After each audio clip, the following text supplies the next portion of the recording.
Et avec nous pour aller plus loin, Marie Donzel, bonsoir. Bonsoir. Vous êtes militante féministe, experte de l'égalité professionnelle. Alors, on vient d'entendre Sophie Barre, vous dites exactement comme elle. Vous dites on ne demande pas la disparition de la présomption d'innocence dans une tribune signée aujourd'hui dans Le Monde avec notamment Sandrine Rousseau qui est économiste et présidente de l'association Parler. Mais que réclamez-vous au juste ?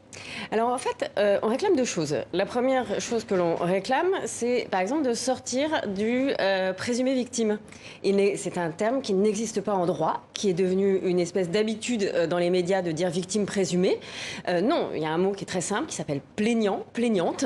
Et en fait, c'est une inversion de la charge de la preuve. Donc ça, c'est la première chose qu'on demande. C'est-à-dire que les mots et pas seulement les mots, parce que derrière victime présumée, il y a une inversion de la charge de la preuve et donc une instruction qui va aller directement sur la moralité de la victime et sur le pourquoi du comment elle en est arrivée à se faire agresser. Donc on se fait agresser. Mais là, ce qui pose problème, c'est qu'il soit nommé à l'intérieur. En clair, comme certaines féministes disent, que les policiers qui sont censés enquêter sur lui sont en fait sous sa responsabilité, sous sa coupe. Parce qu'on a l'impression que s'il avait été nommé, par exemple, à la culture, ça aurait posé moins de problèmes. Oui, bien sûr. Enfin, oui, de toute façon, alors il y a un problème d'exemplarité de façon générale et il faut le prendre en compte sur ces questions depuis MeToo pour quand même l'ensemble du personnel politique et pas seulement du personnel ici en entreprise, toutes les personnes qui ont des responsabilités et l'influence.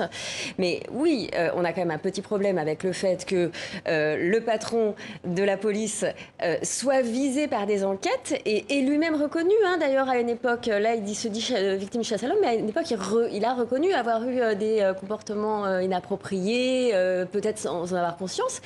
Et le patron des juges est quelqu'un qui s'est quand même montré, même quand il n'était pas sous la robe, donc sous l'institution de l'avocat, qui représente justement l'état de droit et la présomption d'innocence et le droit de chacun et chacune à être défendu, qui a eu des propos extrêmement sévères, voire injurieux, à l'endroit du mouvement MeToo.